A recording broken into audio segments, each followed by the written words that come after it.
لوگوں نے مغرب کا سفر کیا ہے، وہاں جہاز میں 12 کے بعد 14 نمبر سیٹ آ جاتی ہے، 13 نمبر سیٹ ہی نہیں ہوتی.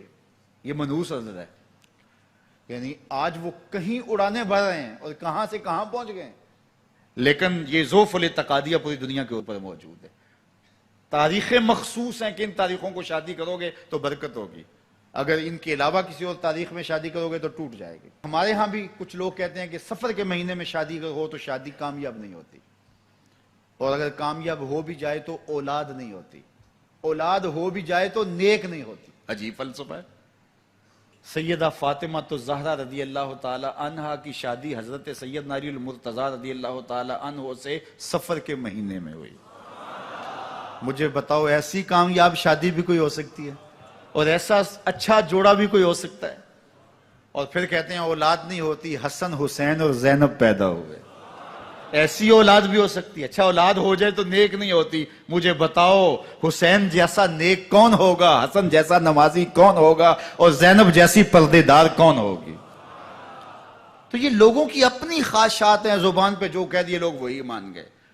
میں نے دیکھا ہے کہ بعض اوقات لوگ 1 گھنٹے کی تقریر سننے کے بعد بھی پھر بھی کہتے ہیں نہیں اصل ہمارے خاندان میں وہ واقعی منحوس ہے، فرق تو پڑتا ہے. جب اللہ کے محبوب نے کہہ دیا لا تیارہ، کوئی منحوس نہیں ہے، نہ دنوں میں منحوس، نہ ساعتوں میں منحوس، نہ افراد میں منحوس، ہمارے الو بھی منحوس نہیں ہے. تمہارے اندر کی برائیاں ہیں جو مجسم ہو کے تمہارے سامنے آتی ہیں، اس لیے کوئی منحوس نہیں. ہمارے والدین نے بچپن میں ہی ہمیں یہ باتیں اچھی طرح سے ازبر کروائیں اور ہماری تربیت اس طرح کی کہ ہم الحمدللہ کبھی بھی ذوف الاتقادی کا شکار نہیں ہوئے. تو آپ بھی اپنی اولادوں کی ابھی سے ایسی تربیت کریں کہ ان کا توکل اللہ پر ہو، ان کا توکل اللہ کی بابرکت ذات پہ ہو، اور وہ اسی پہ بھروسہ کرنے والے ہوں. جب اس پہ بھروسہ کرنے والے ہوں گے تو زندگی سوکھی گزرے گی. کبھی مشکل آ بھی جائے گی تو پریشانی نہیں ہوگی کہ دیکھیے کبھی خنداں کبھی گریاں، کبھی اللہ کچھ عطا کرتا ہے کبھی کچھ عطا کرتا ہے. وہ محمود غزنوی کو بوڑھے لوگ محبوب تھے، لیکن سب سے زیادہ محبوب ایاز تھا. تو ایک دن اس نے اس کو خربوزہ دیا تو وہ چٹخارے لے کے کھا رہا تھا. بادشاہ نے چکھا تو وہ کڑوا تھا. کہا ایاز یہ تو کڑوا ہے. تو کہا کہ حضرت ہاں کڑوا ہے. تو کہا پھر تم مزے سے کھا رہے ہو. کہا ساری زندگی ساتھ سے میٹھی نعمتیں کھائی ہیں، آج ایک کڑوا مل گیا تو پھینک دوں. جب اس پہ توکل ہوگا تو کبھی تکلیف آئے گی تو بندہ کہے گا کوئی بات نہیں، جے سونا میرے دکھ وچ راضی تے میں سکھ نو چلے ڈاواں.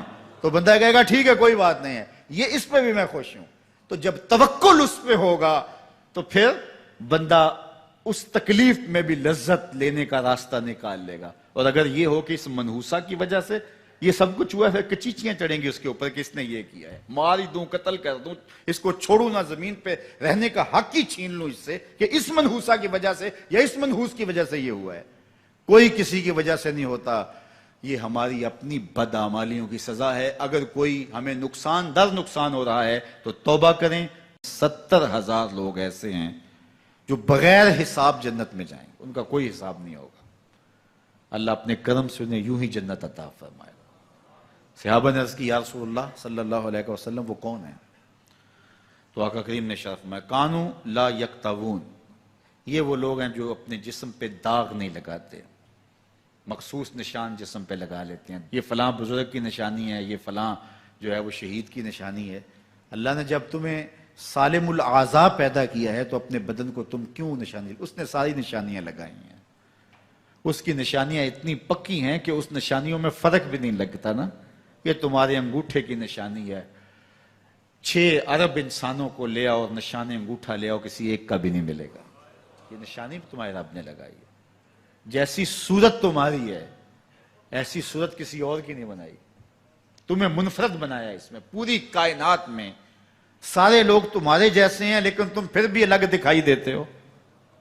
سب کی 2 آنکھیں، سب کا ناک، سب کے ہونٹ، سب کا رنگ ملتا جلتا، لیکن سب کی شکلیں الگ ہیں. یہ زید ہے، یہ بکر ہے، یہ عمر ہے، یہ آس ہے، یہ فلاں ہے. دوسرے وہ ولا یسترقون، اور وہ رکیہ نہیں کرتے. یہ چھو منتر جادو ٹونا ہر وقت عاملوں کے پاس بھاگے پھرتے ہیں، اور وہ انہیں جو ہے وہ غلط سلط ٹوٹ کے ٹونے بتاتے ہیں اور وہ کرتے رہتے ہیں. عجیب لوگوں کے نفسیات ہوتے ہیں، صبح سے لے کر شام تک اسی چکر میں رہتے ہیں اور پھر ساری زندگی ان توہمات سے نکل ہی نہیں پاتے۔ اللہ نے تمہیں پیسے دیے ہیں، نئی گاڑی تم نے خریدی ہے، چھوٹے بچے کا جوتا کیوں باندھ دیا آگے تم نے؟ جوتا باندھنے سے اگر یہ ایکسیڈنٹ سے، حادثے سے گاڑی بچ سکتی ہوتی ہے تو پھر پاکستان کے جتنے پی آئی اے کے جہاز ہیں سب پر باندھ دینا چاہیے، سب پہ جوتے لٹکے ہوئے ہوں۔ عجیب تم نے فلسفہ تراشا، کسی نے جو ہے وہ کالی رنگ کی پٹی باندھ دی نیچے، اس سے اس کو نظر نہیں لگے گی۔ گھوڑے کے پاؤں کے نیچے جو کھری لگی ہوئی ہوتی ہے، کچھ لوگوں نے اپنے گھروں میں وہ باندھی ہوئی ہوتی ہیں کہ اس سے ہمارے گھر کے اندر کوئی مصیبت نہیں آئے گی، کوئی تکلیف نہیں آئے گی۔ کسی نے ہنڈیا اپنے گھر کے اوپر الٹی رکھی ہوئی ہوتی ہے، یہ ہنڈیا بچا لے گی، اور میاں ہنڈیا کیا بچائے گی تجھے؟ اللہ کے قہر سے کچھ نہیں بچا سکتا۔ جب تمہارے اوپر کوئی مصیبت نازل ہونی ہے تو کچھ نہیں بچا سکتا۔ اگر بچنا چاہتے ہو تو پھر اللہ سے استغفار کرو، اللہ تعالیٰ کی تسبیح کرو، اللہ کی تحلیل کرو، میرے حضور پہ درود پڑھو، پھر دیکھنا کہ مصیبتیں ٹلتی ہیں یا نہیں ٹلتی ہیں۔ تو یہ خام خواہ کے رکیے، اور یہ عامل لوگ جو ہیں ان کا تو کام ہی یہی ہے، ان کا کام چلتا ہے لوگ ذوف الاعتقادی میں مبتلا رہیں، اور یہ کہہ دیتے ہیں کہ آپ کے خاندان میں ایک منحوس عورت ہے، یہ اس کا کیا ہوا ہے، تو کوئی نہ کوئی منحوس تو پہلے ہی انہوں نے طے کر رکھی ہوتی ہے، فوراً ذہن وہاں جا کلک ہو جاتا ہے۔ اس کا نون سے نام شروع ہوتا ہے، اس کا کاف سے نام شروع ہوتا ہے، اس کا جیم سے نام شروع ہوتا ہے، تو پورے خاندان میں کسی کا نام کاف، نون یا جیم سے تو شروع ہوتا ہی ہوگا، یا دوستوں میں، تو فوراً ذہن جو ہے ادھر منتقل ہو گیا۔ اب یہ بابا جی نے بتا دیا ہے، ہاں ہاں ہاں اس نے یہ بات کی تھی، کچھ باتیں یاد آنے لگیں، اس کاف سے شروع ہونے والے نام کے ساتھ نفرت پیدا ہو گئی۔ اس بابے نے نفرت کا کاروبار کیا ہے، اس نے تو 100 روپے 200 روپے لے لیے، لیکن دو انسانوں کے اندر نفرت ڈال دی۔ اس کا گریبان کل قیامت کے دن پکڑا جائے گا۔ ان ملنگوں کے پاس، ان ذوف الاعتقادی کو پھیلانے والوں کے پاس کبھی نہ جاؤ۔ تمہیں مصیبت پڑی ہے، تمہیں لگ رہا ہے کہ شاید میرے اوپر جادو ہے، تو پڑھو نا سورہ بقرہ، جادو جڑ سے اکھڑ جائے گا۔ 40 دن اپنے گھر میں سورہ بقرہ پڑھو، برکت ہوگی۔ کہتے ہیں مولوی صاحب 40 دن تو نہیں پڑھی جا سکتی، 2.5 پارے، ہمیں کوئی تعویذ ہی کر دیں۔ ہم شارٹ کٹ چاہتے ہیں نا، روزانہ صبح 2.5 پارے سورہ بقرہ پڑھیں، یہ تو ہم سے نہیں پڑھی جائے گی، تو آپ کوئی تعویذ ہی لکھ دیں۔ کاروبار میں برکت نہیں، میں کہتا ہوں پڑھو نا سورہ واقعہ، 3 رکوع ہیں، برکت ہوگی۔ ہم کہتے ہیں ہمیں تعویذ ملنا چاہیے، بس وہ ہم گلے میں رکھ لیں، بٹوے میں رکھ لیں، پرس میں رکھ لیں، اور ہمارا کام ہو جائے، ہمیں کچھ بھی نہ پڑھنا پڑے، ہمیں وضو تک نہ کرنا پڑے، نماز نہ پڑھنی پڑے، اور برکت ہو جائے۔ ایسے برکت تو نہیں آتی۔ بیٹے کی شادی کی، بہو گھر لائے، ابھی 2 دن نہیں گزرے تھے، کاروبار میں نقصان ہو گیا، یا گھر کا کوئی فرد فوت ہو گیا، یا کوئی جانور مر گیا، تو کہا کہ یہ منحوسہ آئی ہے تو ہمارا یہ نقصان ہو گیا۔ اگر وہ نہ آئی ہوتی تو پھر یہ نقصان نہ ہوتا، پھر تم قیامت تک جینا تھا، یا اس سے قبل تمہارے کبھی نقصان نہیں ہوئے۔ تمہارے گھر کے اندر بیٹیاں موجود ہیں، یہ بھی کل کسی کی بہو بنیں گے، اور ان کا بھی کوئی نقصان ہو سکتا ہے، اور یہ بھی منحوسہ قرار دی جا سکتی ہے۔ پھر تانو تشنی کے تیر جو ہے وہ اس کے اوپر لگائے جانے لگے۔ کتنی زیادتی ہے، کتنا ظلم ہے، کسی کا دل توڑنا، کسی کا دل دکھانا، کسی کو منحوس قرار دے دینا۔ از خود تمہارے پاس کیا سند ہے؟ تمہیں الہام ہوا ہے؟ کیا حجت ہے، کیا دلیل ہے تمہارے پاس کہ کسی کو تم نے منحوس قرار دے دیا؟ کتنا مکار ہے انسان، اپنی بدعمالیوں کو، اپنی نیت کے کھوٹ کو، اپنی نیت کی کوتاہیوں کو، اپنی سستیوں کو، اپنے عمل کی کمیوں کو دوسرے کے اوپر مڑ دیتا ہے۔ کاروبار تو نے صحیح نہیں کیا، نقصان ہو گیا۔ صبح 12 بجے اٹھ کے تو گھر سے جا رہا ہے اور نقصان ہو گیا۔